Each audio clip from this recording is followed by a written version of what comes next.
Hello, Gen X, and welcome back to What's Next Gen X. I'm Nicole. And I'm Anne Marie, and What's Next Gen X is a podcast for Gen X by Gen X, where we bring together the Gen X community so that we can provide information and inspiration to help you level up your career, life, and impact, so that you can find your next.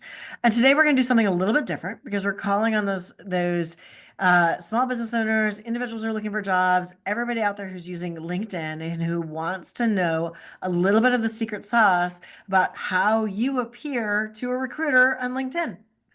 So, with that, we are happy to share with you all. This is going to be a show like never before because we're actually introducing you to our first sponsor. So, Yeah. you heard it here. So, some applause for What's Next Gen X, our first Yay! sponsor. But before you meet this wonderful person, let me explain a little bit about her or introduce you to her. She's a LinkedIn ghostwriter for nerdy thought leaders. I love that. Helping experienced professionals be seen, respected, and in control of their narrative. She's built a career, delivered results, and gained decades of expertise. But if your LinkedIn profile isn't telling that story, you're making it harder for the right people to find you. The truth is, job searches today aren't just about applications, they're about positioning. So that's why she's here to help professionals turn their LinkedIn profiles into powerful career assets so recruiters, hiring managers, and industry leaders see the value you bring, not just your last job title. So, with that, let's welcome Tiffany Sadler. Hey, Tiffany. Welcome, Hey, Tiffany. ladies. Thank Thank you you. It's so great to be much. here. Well, we're Oh, we're excited to have you here. we're excited to hear it because this is probably one of the most common topics that we get is how do I stand out online on LinkedIn to recruiters, right? And so we're going to talk about this, but first, as always, we want to get to know you a little bit more and tell us a little bit about how you get started into this world of LinkedIn ghostwriting and if, like your expertise in LinkedIn and why you love what you do. Yeah. So my journey really began when I went ahead and went all in on copywriting. Mm. Mm. So I have been doing bits and pieces of copywriting, PR, like website writing and development for years. And after having kids, I transitioned to being a copywriter. And when you're in that kind of industry, you're really like told you need to niche. You need to niche down in Mhm. something. And I didn't know what that was, but what I did know is I would rather eat glass than do social media. That is what I told myself. Lo and behold, I have a client that I absolutely adore, and I get his business. His business is, it was at this very unique intersection where we had been working on other forms of copy, and he really needed someone to help him with his social media, and his ICP was on LinkedIn. And so I had referred people and they didn't really work out. And he's just like, oh, you really get me and you get my business. Would you be willing to do it? And I was like, oh, I don't know. And I did because I loved him. I loved his business. I loved what he was doing in the organizational leadership space. And so I said yes. And that really kicked off my journey of like eating, drinking, breathing LinkedIn every Yep. single day because there was a lot to get up to speed with really owning a presence on that platform. So it really kicked off with that. I ate the glass and ended up adoring the community that we built around his unique thought leadership. I have just watched his community grow very beautifully over the years, and it has led me to make connections as well because we kind of shared tangential interests. And now I absolutely love and adore LinkedIn. And of course, I'm not on any other socials because I still would rather eat glass and be on TikTok. But I love LinkedIn, and I can't say enough about how just beautiful and vibrant that community can be if you approach it the right way. Well, this Yeah. is awesome because it's such a pivotal time right now for folks. So you have some people who are listening who have just recently gotten laid off and they're trying to figure things out. You have people who are listening who've actually been laid off for over a year. I know several people's been almost 2 years. And then you have people who have, a lot of us Gen Xers, we've been on LinkedIn for a long time. Some of us, I'm not one of them, but I know who you are, so I'm not going to call you out. But some of us have not changed LinkedIn since they started. And then they're kind of like in a position of, I don't understand why it's not working for me. So this is such a great time for you to be here. And thank you again for being our first sponsor at What's Next Gen X, because not only you're going to be helping people today on this show, but you're going to be helping people outside. And of course, we Yeah. want folks to reach out to her. She's on LinkedIn, last name Sattler. But yeah, but let's dive in to kind of pull back the curtain, if you will, on LinkedIn. Yeah. Yeah, absolutely. And I'm going to jump in before you start because I love your tagline, which is make your LinkedIn presence a critical success, right? And it's something where, much like Nicole said, like if you haven't updated your LinkedIn, you need to think about your presence on there because that is a key to your success. So now I'll let you go. Sorry. Yeah. Had to get in two No, cents. you're good. No, you're totally good. That's an important distinction. I'm very much about that presence. It is about you showing up. It's like saying, okay, well, I showed up to the job interview. Showing up to the job interview isn't enough, right? How are Right. you presenting yourself, whether it's what you're wearing, how you're verbalizing yourself? It's in all of these other facets of your being that can make or break how you are showing up, right? It's showing up is not enough anymore, Yeah. especially when you get into social media platforms. And I really want to draw a distinction there. So I work with clients that are like executives in companies. And so they're creating kind of a thought leadership presence. And that's different than Mhm. when I work with clients who own their own business and they're using it for lead generation. That kind of presence, the way you show up, looks a little bit different. And I've been working a lot more and running workshops and doing talks for individuals that are wanting to transition back into the 9 to 5, or they're already in the 9 to 5 and say they want to leave the company and Mhm. find something else. And so I have found that there is a really big distinction that needs to be made that's often not when it comes to how recruiters use LinkedIn. So I want to like Mhm. start here and unpack that a little bit. Perfect. Yep. That's great. So what you and I and the people listening see when they get onto LinkedIn is very different than what a recruiter sees when they're logging into the LinkedIn recruiter products. So what we see is our, full profile.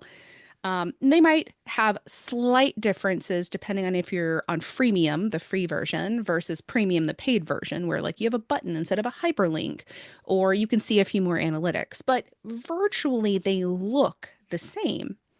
On Recruiter, they look entirely different. Where when a Mhm. recruiter is looking at a project, that's what they call the job listing, it is a list of people and it's not a full profile. They can get into that and look at that, but that's not what they see at first.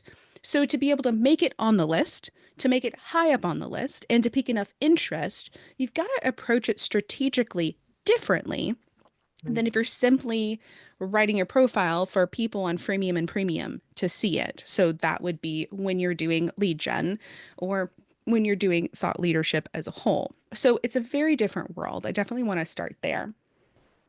So that's how they're So visually different. Go ahead. So that is really fascinating because I think so often we think about LinkedIn for thought leadership, for posting our positions on something, for sharing Mhm. content within our field of expertise. Hmm. If you are looking for a new job, though, you need to think about what the recruiter is seeing in their view of LinkedIn through LinkedIn Recruiter, right? I love that distinction. And I mean, to drill down even more, because recruiters are getting a list and they put in some parameters about a job, but Sure. they're not handpicking the list. LinkedIn is handpicking the list and giving it to them every day. Uh-huh. It's a And nice so, distinction because before I don't think a lot of people knew that. Right. yeah, yeah. So that's a really big piece. Um, Anybody can just hop on Google, do an image search for LinkedIn Recruiter, and you'll see exactly what I mean. There's lots of pictures out there. There's, walkthroughs on blogs and things like that about what it looks like, and you'll just see how it's visually different. So that's an important distinction. And those visual differences lead us into what are the key pieces. Um, but before I get into that, I do want to touch on LinkedIn's AI push within Recruiter Mm-hmm. because that has some implications. Mhm. LinkedIn is its own beast and it's evolving and changing every single day, right? And what we've seen over the last like year or two is a lot more adoption on the AI front. And I'm sure you've seen this if you have, again, premium or freemium, Mhm. we get bombarded with use our AI Yeah. everywhere, right? Right. Recruiters are doing that too, but two cool things have come out of it for recruiters. One is the more intuitive search. So rather than simply clicking or selecting like market value, so like from a drop down list, they could actually type a prompt, much like you would prompt ChatGPT. So, an example, find me a seasoned marketing leader who's worked in rapid growth environments and can work on Mhm. site at X such and such location, like for a company, right? You can get really grainy with it, right? So, that chat box, there's a chat box in there that provides nudges to the recruiter as they're putting in this information so they can expand or narrow down their list of candidates. So that really highlights having your updated skills, and I'll talk about that in a little bit, and a very keyword rich profile. That is absolutely critical to have those two pieces in place if you are looking at getting on a recruiter's radar. Mm. The Tiffany, can second, you, oh, I'm go sorry, ahead. real quick. Can you kind of go back to that? Because I think that's Mm, the one thing that we hear a lot of. And I know personally people, they don't exactly get keywords. Can you just talk a little bit about mm, that? mm. Sure. So LinkedIn is a lot more like Google than it is a social media platform. Mhm. Mm, So, for example, social platforms use hashtags, boats loads of hashtags. LinkedIn deprecated that. It's kind of come back. It's kind of wishy-washy. But rather than searching keywords and having stuff pop up based on keywords, or I'm sorry, oh my gosh, and we're not even editing this. Oh, not keywords. I That's okay. totally misspoke that. Oh my gosh. Rather than hashtags, right? Rather than hashtags, yes, I'm so you're sorry, Yes. fine. ladies. You're fine. It's all good. Rather than hashtags, it's all about keywords. So think about when you get on Google and what do you type into Google? You could type in a Right. full question and things like that, and Google's AI is pretty intuitive with it now, but say 5 years ago, 10 years ago, when you're looking at Google, you're typing in the main words that you're using to find something. You're not Mhm. going to type in pants because you're going to be getting kids' pants, women's pants, men's pants, all kinds of things. You're going to Right. be looking at for like women's size 8 skinny jeans, right? Those are the key Right. words because you want to get what you're actually looking for. Right. So, LinkedIn is the same way where we're looking at keyword rich. So, what are these words that are used in your industry and the company that you want to be working for? What are these words that the recruiter is going to be looking Hmm. for? And we have those words in our headline and our about section, our experience section, but you also need that in the skills. And I can totally unpack that, but keywords are like those main words and phrases that are going to be searched. They should be searchable on the platform. Awesome. I Thank love you for it. breaking that down. So one of the things I'm just going to jump into the keywords, right? So, Okay, yeah. one of the things that we love, right, is when people get creative in their LinkedIn. But sometimes Mm, people get way too creative, right? And it's like if you're the chief everything officer, nobody is looking necessarily for a chief everything officer. Or I think the example you love to use is that chief wizard, right? Like especially if you work for yes. small startups, like they have these amazing titles that are super fun, but from a recruiter perspective, they're probably not looking for that title. So just really making sure to hone in on the keywords that are relevant for the job that you want. Does that sound accurate? Yeah. Yeah, yeah, you're spot on with that, Anne Marie. Yeah, I'm gonna yes and that because you're spot on Okay. with that. Yeah. Um, So I can't be the I'm that chick officer. Like that's not gonna really. Right. No, Yeah. right. Like, Yeah, yeah. you'll have things like chief people officer, and it's like, okay, are you a Right. secretary? Do you work in HR? Like, they don't Right. know. Yeah. And while your company knows, and some companies will have that kind of lingo, Right. sometimes they do it to make it harder for you to move to another job, and that really sucks. But the reality, I think, is this: you want to be using the words that are going to be most accessible to the reader. Hmm. And thinking about what those keywords are, even if it's slightly different Yeah. than what your title is at the company when if they go to check Right. your previous work experience and they're calling HR at that company, they might correct them on the title, but at least they were aware of what it was to begin with, right? It's Yeah. not like you're saying you're the senior vice president of blah blah blah and you were the secretary, right? Like it's not going to be Right. that much of a Yeah. disparity So the between the two. stretch. Yeah. Right. Yeah. Absolutely. Right. So it's don't lie, don't stretch, be accurate. Hmm. Yeah. Yep. Okay. So that was number one for keyword rich profile. Yes, but in strategic areas. Yes.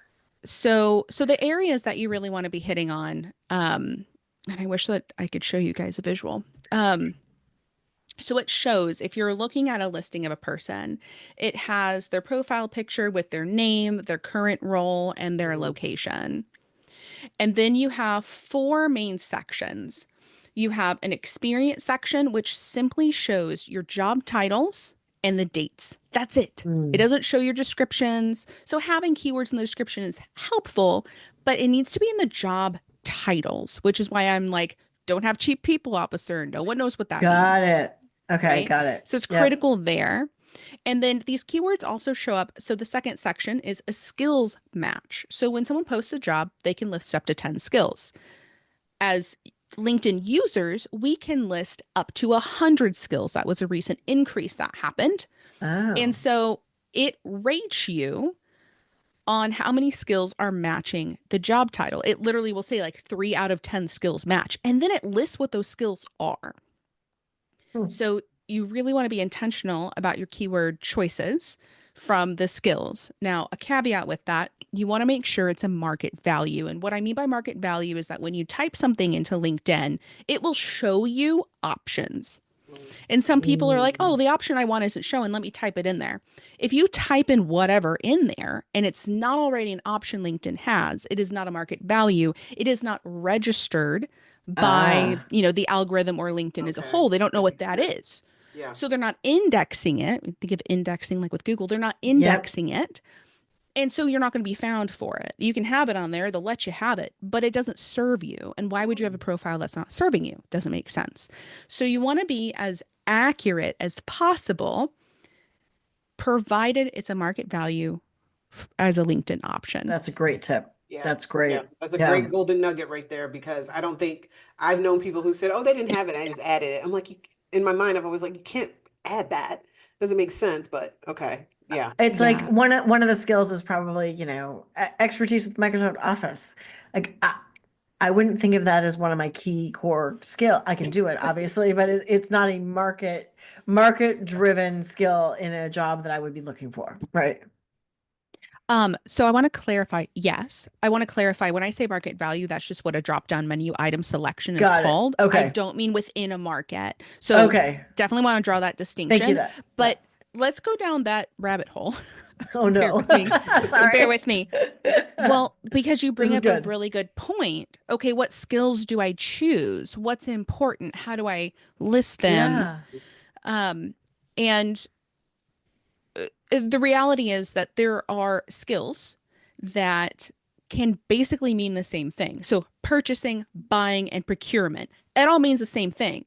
But which one is going to be listed on jobs? Which one is used frequently in the Sure. industry you want to get into? Not the industry you're in. If you're looking for a job, you want to create a profile that's designed for the job you want, not the job you have. Does that make sense? Yes, So, and say that Yes. again, please, one Yes. more time for the people in the Yes. back. when you, I love you guys. When you are working on your profile, you need to be designing it for the job you want, not the job you have. Unless you simply want to make unless you simply want to make a lateral move and you just want to do the same job with Yes. a different So company because you hate good. your company. That's a thing that So exists. good. But you really need to be thinking strategically about, okay, so I want X job. What's the language that they're using in that industry or in that job that shows that I understand the lingo? What is the lingo that the recruiters are going to be looking for? And this could be a question of, do the recruiters use that lingo? Not everyone in HR understands the jargon for every job. Mhm. Yeah. So really think about what that looks like. If you have no idea, let's say maybe you're changing industries or you're getting back into things after, I don't know, being a stay-at-home mom for a decade, right? That happens. Right. So how do you know? Okay, second nugget of knowledge. If you get nothing else from this,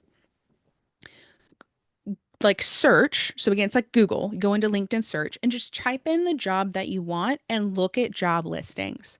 What are the skills being listed for those jobs? This takes time, this takes legwork, and it sucks, but it will help you be more informed when you're creating your profile.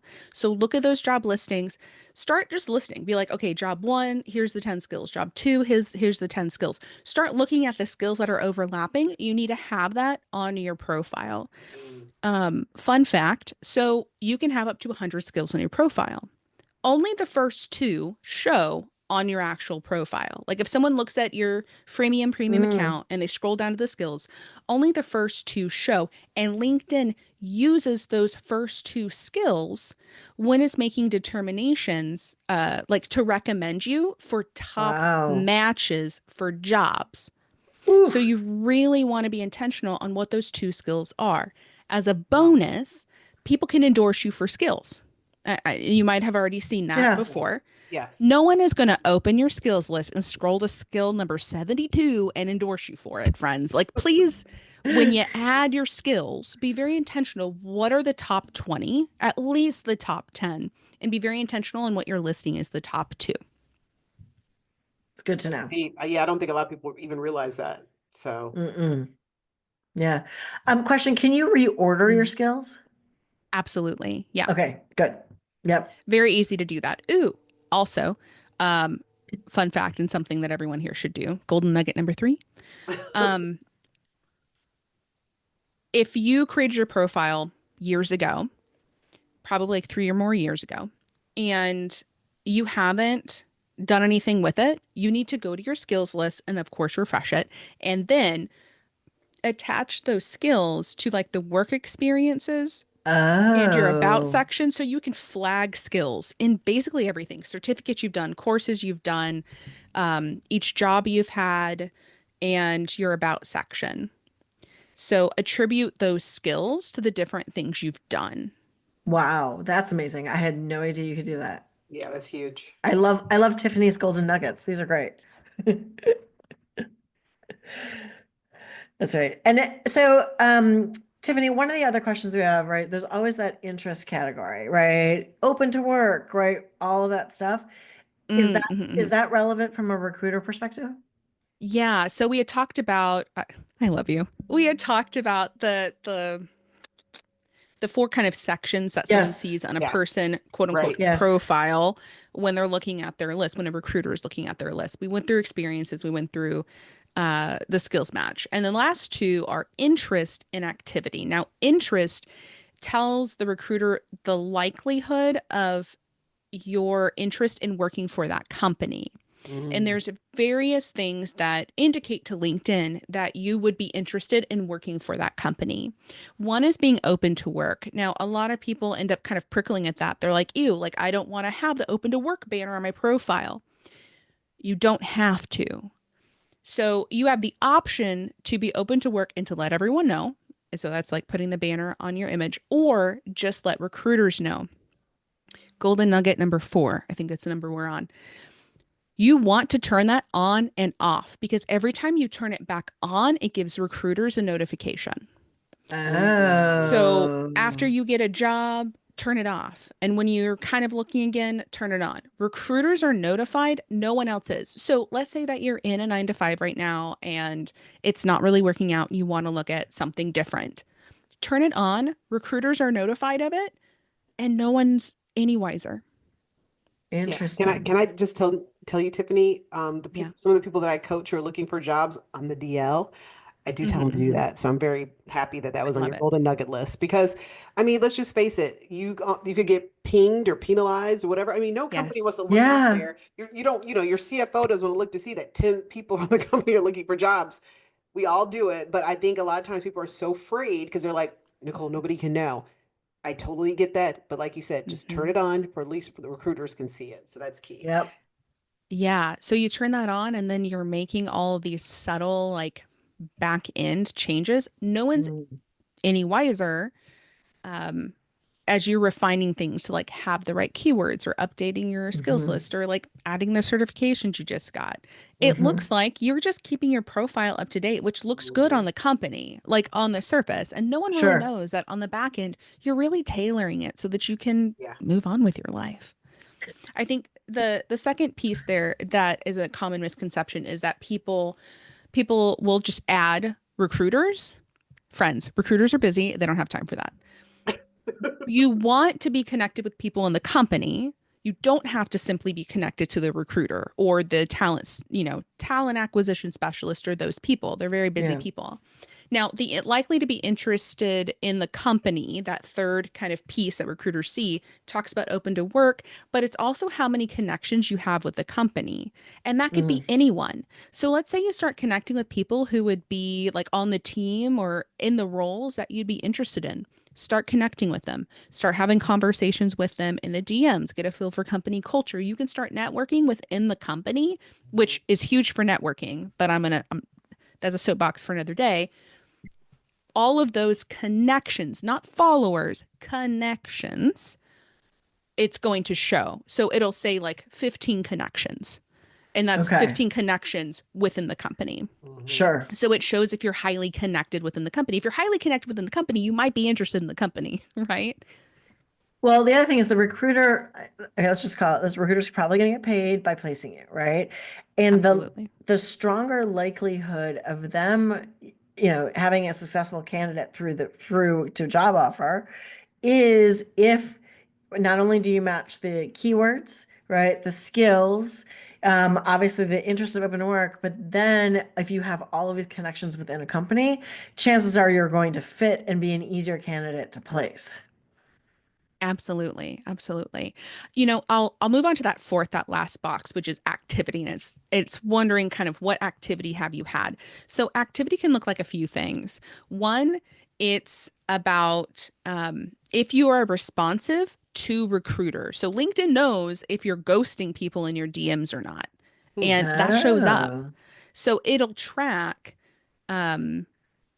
if you are responsive to messages. Another piece of that is if you're already in their CRM, excuse me, if you're already in their CRM and if you've applied to other jobs. So remember how I talked about projects Yeah. being yeah. open jobs? It will show you are in 3 projects, for example. It will show how many positions within that company you've applied for. So Oh, LinkedIn is making the determination on, are you active talent? Are you active on LinkedIn? And they're going to be prioritizing people who it determines as active because active people are more likely to be responding when recruiters are reaching out, right? Because recruiters only get so many in-mails to reach out to people. So, Tiffany, what about that person who's thinking, but what if a recruiter reaches out to me and I'm not interested in that position? Should I still respond?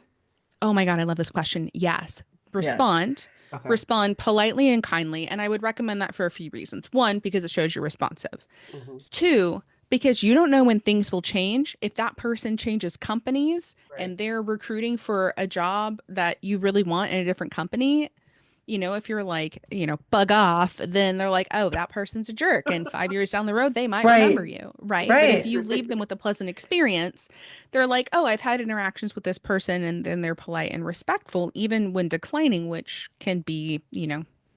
kind of difficult to do. So, yes, yes, all around. Please respond. Good. I like that because so many people probably, it sounds horrible, but they're going to get a recruiter to reach out to them like, oh, I have no interest, it's just noise, right? It's like, just respond, Hmm. like be a nice person to respond. It's also somebody who's just trying to do their job, right? Right. So, yeah, love that. Absolutely. Love that. Um, Go ahead. golden nugget number 5. Golden nugget number Woo. 5. Um, it's kind of a two-parter, so bear with me. One, it's like a three-parter. Sorry. First thing you do, if you're She has so much information, which is why I like do, I everybody needs do, to I reach do. out to Tiffany Sattler on LinkedIn. All right, golden nugget number 5, which is a three-parter. It's a three-parter because it's a process. So bear with me. When you're in that position where you're looking for a new job, make a list of your dream companies. I would say like 10 to 20. And that's like what you should do because you need to, one, follow these companies, go to their company pages and Oh. follow it because it's showing that you're interested in the company. And two, there are buttons on the company page that you can actually express interest. It literally says like express interest. It's like a button you click on the company page. And when you click it, it's good for 12 months. It's only seen by a recruiter and a company, but it like automatically marks you as interested in the company for 12 months. Wow. That's a nugget. I had Yeah, no that's idea that was huge. I even didn't out know there. that. And that long Yeah. Yeah. too. So, Yeah. Yeah, that's amazing. That's amazing. All right. What else? Any other golden nuggets you want to drop Oh, today? we Oh got wait, part three. She was oh just, wait, yeah. yeah. Oh, I blended 2 and 3 Oh, in did there. you? Like Okay, Oh, all you need to right. have your, She she You need blended to them have your all list. together. You need to have your list, or what I'm going to tell you doesn't make sense. But after you make your list, like follow the company because like you totally should. So it's Yeah, kind of a duh. yeah. And also, the golden nugget was like click the express interest that's button. But awesome. people are like, where is it and why do you do that? So I had to I had to give some context to Oh that. my gosh. That's awesome.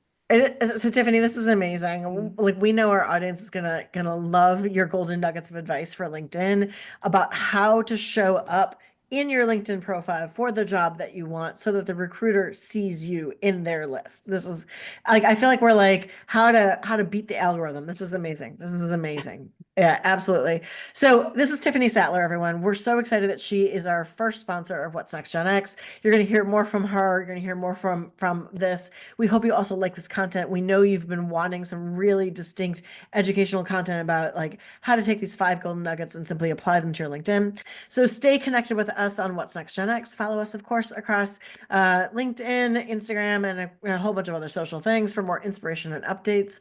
And if you're ready to level up your career or life, connect with Nicole on Renewed Impact. And of course, Tiffany Sattler on LinkedIn. And make sure you mention that you heard about us from What's Next Gen X. Yeah. I'll also add that you can find me in the What's Next Gen X community. So feel free to ping Yes. me on there Yes. as well. Thank you for saying Yes. that. Thank you for saying that, For Tiffany. saying So for that. those who have not joined, it is free. You can go to our website, What's Next Gen X. It's called Club Gen X. Tiffany is Yes. there, but more than anything, please reach out to her on LinkedIn, Sattler. She is amazing, as you could hear, and we're just excited that you're now part of the team. And again, reach out to Tiffany Sattler. Thank you so much, Tiffany, for your time. Yes. Awesome. Thank you, We're so ladies. It was excited. so great.